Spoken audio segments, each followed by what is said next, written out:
ئەچینە لای تەورێم ئێوارەی کورسات مەگەزین و باس لە یەکێکی تر لەو کتێبە تایبەتانەکەین کە باس لە خەباتی کورد دەکات. دیارە کتێبەکە لە ساڵی 1946 لە قاهیرە بە زمانی عەرەبی نووسراوە و باسی زۆرێک لە نەهامەتیەکانی کورد دەکات لە هەر چوار پارچەی کوردستان و ئەم کتێبە بە خۆشحاڵیەوە وەرگێڕاوەتە سەر زمانی شیرینی کوردی و دڵنیام بۆ ئەو کەسانەی کە گرنگی بە تەواوی خەبات و خەباتکارانی کورد ئەیەن گرنگە و بۆ کتێبخانەی کوردیش بێگومان گرنگە. کتێبەکە لایەن زۆر بەڕێز محەممەد ساڵح بەرزنجی کە بەڕێزیان نووسەر و وەرگێڕاوەتە سەر زمانی کوردی ئەمڕۆ بە تەواوەتی باس لە کتێبەکە و لە بابەتی وەرگێڕانیشەکەین. مامۆستاگیان سلااوە لێبێ زۆر بە خێربەی. زۆر سپاس بۆ ئێوە بۆ میوانداری. سپاس بۆ تۆ. هەمیشە ئێمە کە باس لە خەباتی کوورد دەکەین لەلایەن بەشێک لە نووسەران لە با بڵێن سیاسەتمەدارانی کورد کە خۆیان لە نێو بەشێک لە داستانەکانە بوونیان هەبوو یاخود دەماودەم بەشێک لە بابەتەکان کە ئێمە بیستومانە هەمیشە با بڵێم کراون بە کتێب. دەگمەنن ئەو کتێبانەی کە بە زمانی جیاواز باز لە خەباتی کورد بکەن. ئەم کتێبە چۆن دەستکەون؟ کتێبەکە کۆنە جەناب تەزانی من نووسەرم و 45 ساڵە ڕۆژنامە نووسم و ئیتر پیشەمان هەرەوە بووە کاتێککە قوتابی بووم لە بەغا لە زانکۆی بەغا جاران قوتابی خوێندنەوەی زۆر بوو. هەمیشە ئەگەڕاین بە نێو کتێبخانەکاندا بۆ دەستکەوتنی ئەو شتانێک کە لەسەر کورد نووسراون. ڕۆژێ بەڕێکەوت لە یەکێ لە شەقامەکانی بەغا شەقامی متەنەوی کە زۆر ناودارە حتمەن بیستوتە لەوێ ئەم کتێبم بەردەستکەوت دانرابوو لەسەر شۆستەکەیان فرۆش منیش خێرا خۆسمەوە و گڕیم زمانی عەرەبی. بەڵێ قوتابی زانکۆ بووم. ئیتر هەر کاتی خۆی تەبیعی خوێنمەوە و ئەوانە دامنا لەم ماوەیە پێش ساڵێک سەیری کتێبخانەکەم مەکرد ئەوەم هاتە بەر دەست بە پێویستم زانی لەبەر گرنگی کتێبەکە بیکەم بە کوردی چونکە ئەو ڕووداوانەی کە لەو کتێبایە لە ساڵی 1946 لەوە پێشتریش هەمان بابەتن کە ئەمڕۆ لە کوردستانە ڕۆدن بێگومان کوردستانی. ئەم کتێبە مامۆستالیان کێوە نووسراوە؟ لەلایەن نووسەرێک و سیاسەتمەدارێکی کوردەوە کە لەقەبی شێرزادی بۆ خۆی داناوە ناوی محەممەد شێرزاد. حقیقەت ئەو زانیاریانم نییە بە تەواوی لەسەر نووسەرەکە بەڵام ناوەڕۆکی کتێبەکە گرنگ بوو لەلامەوە بەلامەوە زۆر گرنگ بوو دەربارەی نەک هەر چوار پارچەی کوردستان بەڵکو قسە لەسەر کوردستانی ئەو بەشەی رووسیاشەکە کە لەو سەردەمەدا ئەتوانم بڵێم لە هەموو پارچەکانی تر زیاتر سربەستی تیا بووە. لە کتێبەکە تایەتی سەد و ئەوەنە قوتابخانەی کوردی تیا بووە، کتێبخانەی کوردی هەبووە، ڕێکخراوی کوردی هەبووە و گرنگی دراوە بە خوێندنی کوردی. ئەمە ئەو بەشەی ئیتر لە پێشدا کتێبەکە باس لە خەباتی کوردەکە لە کوردستانی تورکیا لە بەشی باکووری کوردستان کە چۆن ئەتاتۆرک بە شێوەیەکی زۆر درڕندانە هەڵس و کەوتی لەگەڵ قەزەی کووردا کردووە و تەنانەت کوردی بەکارهێناوە وەکو جەنگاوەر بۆ سەرکەوتنی خۆی لە چەند جەنجێکە. دوای ئەوە هاتووە ئیتر شتەکەی پێچەوە نەکردوێتەوە و کەوتووەتە قەتڵ و عامی کوردی تورکیا و لە بەناوبانگترین ئەو هێرشە دڕندانەی کە کراوەتە سەر کورد ئەوە بووە کە شۆڕشە پیرۆزەکەی شێخ سەعیدی پیرانی دامرکاندەوە و حەڤە سەرکردە کە شێخ سەعید سەرۆکیان بوو لە حوزەیرانی 1925دا گرتنی و بە مەحکەمەیەکی بە دادگایەکی ناڕەوا حکمی سێدارەی بۆ دان و کوشتنی وتی ئێوە ئەتانەوێ دەوڵەتی کوردی دروست بکەن. ڕاستە کەوایە ئەم کتێبە بەشێک لە ئەو مێژووی کە ئێمە ئاگادارین لەسەر چاوەی تریشەوە ئەیزانین بابەتی جیاوازتر هەیە لە نێو کتێبەکەیە ئێمە بەرچاومان بکەوێت واتە هەندێک لەو نووسینانە یاخود لەو مێژووی کە هەیە گۆڕانکاری بەسەریا بهێنێت لە ڕێی کتێبەکەەوە لە ڕێ ئەم بەڵێن کتێبە وەرگێڕاوە. بەڵێ من وەکو لە پێش داوتم لە 1946 تا ئێستا بەداخەوە ئەیڵێم کورد نەگەیشتونەتە ئەوەی کە یەک بن بەداخەوە ئەیڵێم کە یەک بن بۆ تاکو بتوانن گەنە ئامانجە سەرەکیەکانی خۆیان. ئەمە خۆی لە خۆیدا زۆر هەڵ ئەگرێ لە سەری بدوێن بۆچی یەک نەبووین. بەس لە زۆر شۆڕش ئەکا لە هەر چوار پارچەکەیە کە کورد قەت بێدەنگ نەبووە لەوەی کە هەوڵی نەداوە بۆ سەربەستی و بۆ گەیشتن بە ئامانجەکانی خۆی.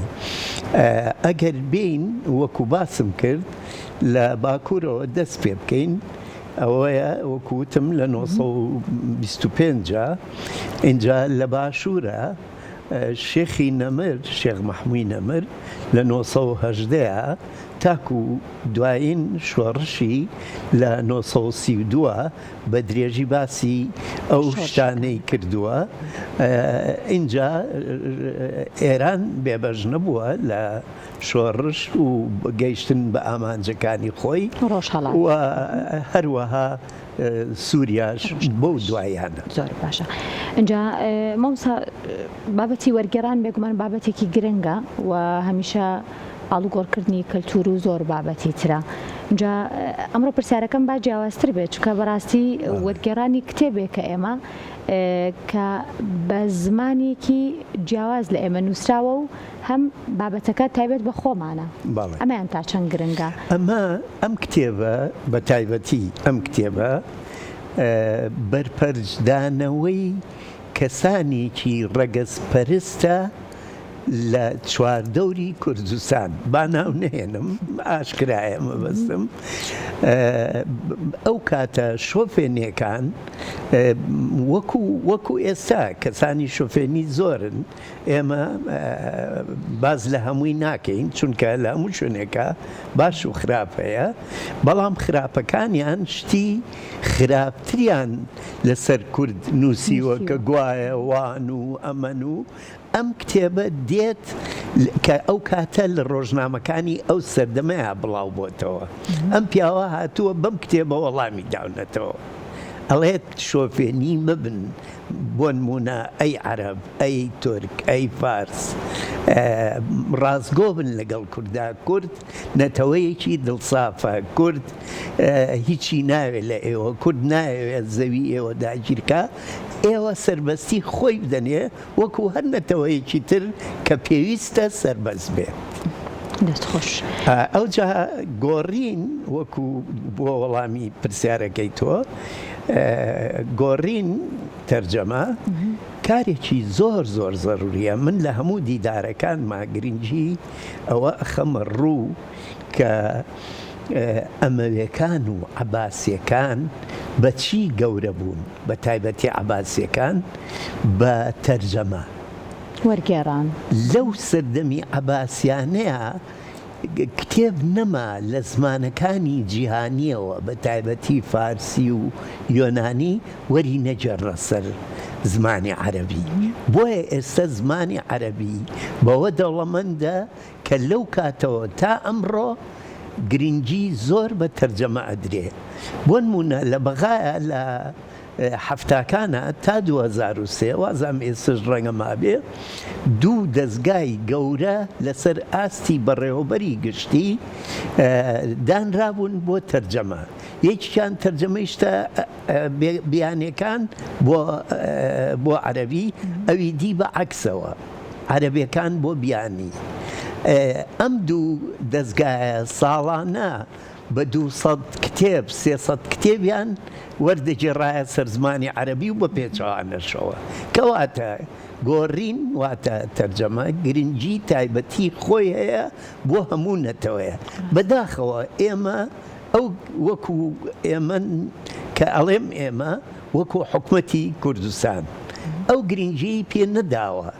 بۆ نمونە کوا دەستگایەکی تەرجەمە هەیە لە ناو وەزارەتی ڕۆشنبیریە کە ساڵانە هیچ نەبێ 10 کتێب وەربجێڕێتە سەر زمانەکانی تر وە بە پێچەوانشۆ. زۆر ناڵێم 10 کتێب تەنها 10 کتێب. زۆر باشە، پێشنیارێکی زۆر باش بوو. ئەوەش اینجا گەنجان تا چەند گرنگە گەنجانی کورد گەرچەند ئێستا گەر بڵێم بەداخەوە خوێندنەوە وەکو جاران نییە، وەکو سەردەمی ئێوە نییە، بەڵام هەر باشە مامۆستا. بەڵام تا چەند گرنگە گەنجانی ئێمە کورد ئاگاداری ئەم خەباتە بن، ئاگاداری ئەم مێژووە بن و کتێبێکی لەم شێوەیە بزانن بخوێننەوە کە کورد چۆن و خەباتی کردووە و چۆن بۆ سەربەستی کوردستان با بڵین لە هەر چوار پارچەکەیە خەباتی کردووە. من هەمیشە کاتێککە ڕۆژنامە نووسیش بووم لە گۆڤار و ڕۆژنامەکانی کوردیەکانە هانی گەنجان مەدا، یعنی لە ڕۆژنامەکەمانە لاپەڕەیەکم تەرخان کردبوو بۆ ئەدەبی گەنجان لەگەڵ هاوڕێکانمان تەبان.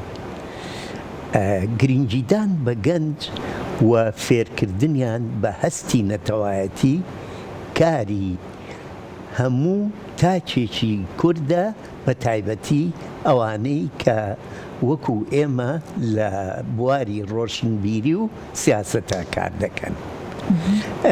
ئەم کتێبە قسەکەت جوانە، دووبەشی لەبەر ئەوەیە کە ئەو گەنجانە نەیانزانیوە. بۆ نمونە لە 1946 پیاوێک هاتووە بەرپەرچی شۆفێنەکانی داوەتەوە ئیتر لە هەر نەتەوەیەک بێ کە دژی گەلەکەی قسەیان کردووە، ئەم هاتووە بە کتێبێک وەڵامیانەداتەوە و هەستی نەتەوایەتی خۆی دەرەبڕێ، باسی شۆڕشەکانی کوردەکە کە کێ و کێ پێ هەڵساون و کوشێ مەحموو قازی محەممە و شێخ سەعید پیران و شێخ ئەحمەی بەرزان و ئەمانە هەر هەمویان مەلا مستەفا و جەنابی مام جەلال لەو کاتە نەکەوتووە ناو بڵێن دەرنەکەوت بوو. دوای ئەو ئیتر ئەوەیە مام جەلال هاتەکایەوە کاگنۆچیران هات، کەسانی تر ئۆجەلا ناتن و بۆ شێوەیە. زۆر باشە. ئەمە کتێبی خەباتی کورد بۆ هیوایم بە تایبەتیش گەنجان خوێنەری ئەم کتێبە بن، چکە بەڕاستی کتێبێکی گرنگە و باز لە زۆر بابەتەکات. یەکێک تر لە بڵاوکراوەکانی بەڕێز مامۆستا محەممەد ساڵح بەرزنجی شایەن چاڵەبانی نمای گۆرانی و موزیکی کوردی، بێگومان خاتوشایانی کێک لە دەنگە هەرە تایبەتەکانە و ساڵانێکی زۆر خزمەتی کردو بە خۆشحاڵەوە بە ئێستەشەوە کە ئیبینین کە بەرهەمی زۆر تایبەت و هەمووشمان یادگاریمان لەگەڵ گۆرانیەکانی هەیە. بەس بۆچی شایەن تاڵەبانی؟ تۆ ئێستا ئاخر وشت وتێ هەمومان یادگاریمان هەیە. منیش لە گەنجیەوە یادگاری تایبەتیم هەیە لەگەڵ شوێنخانە، ئەیتر کە بۆ یەکەم جار بینیم وتم تولد شوي ورا من شي دادنيتهم وحزكم إن جاء أم كتابة براسي نميز بينم لقى الخما بلا مروكو إشارة كتبدا چونك بريارم داوة لقى شهن خانة هاد ليرة خوي يد أقريته ولا لندن طبعا كقرايوة هاد ليرة بدو قولي وجنابي شي ديداري كتابتي كينو خوشي تنقراني كمان بوفليو أو جا بدور ديجي باز لكتابك هاكي زور خوش حالم كميوانكم بلت خمانين إيرو وشوفي كوتنا إيرو مالي مالي هموانا وزور خوش حالم مو بيقمان كورسات مالي هماني شما مساقان انجا لكتابكي خاتو شهنا باز لتشيكي لويدا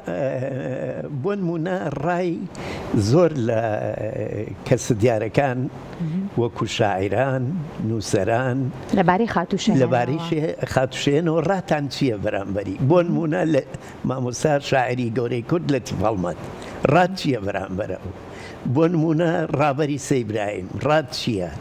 خوارێ خۆش بوو مامۆستا کەریم شێخانی. باشە یادگاریەکان ئەگەر پێم بڵێیت زیاتر گوێگران یاخود ئەم کەسایەتیە دیارانە زیاتر لە هیچ خاڵێکایەکیان نەگرتەوە بۆ گوێگرتن یاخود بۆ یادگاریەکانەکە زۆربەیان حەزیان لە دەنگی بووە یادەوەریان هەبووە بۆ نمونە مامۆستای ئاوازدانەری کورد مامۆستا وریا ئەحمەد بەڵێ ڕێزمان هەیە بۆی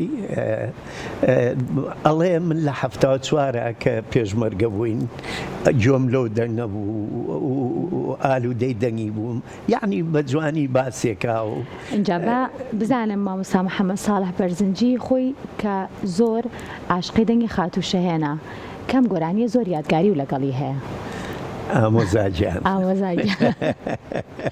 چیرۆکێکی هەیە یان نیەتی بگومان هەندێک جار هەیە بڵین یادگاری ئێمە لەگەڵ هەندێک لە گۆرانیەکان و لە گۆرانی بێژەکانیش ئەبینین کە هەمیشە چیرۆکێکی هەیە باشە مامۆستاگیان من زۆر خۆشحاڵ بووم کە میوانی کورسات مەگەزین بوویت و قسە و باس و گفتوگۆمان کرد لەسەر لە دوایین کتێبەکانە بە هیوای کاری باش و کاری جوانتر ئەگەر شتێکی شەماوە فەرموو سپاسانەکەم ئێستا لە ئایندەیە سێ کتێبی ترم بەدەستەوەی زۆر گرنگن یەکیان دەربارەی یاسا و شەریعەتە هی نووسەری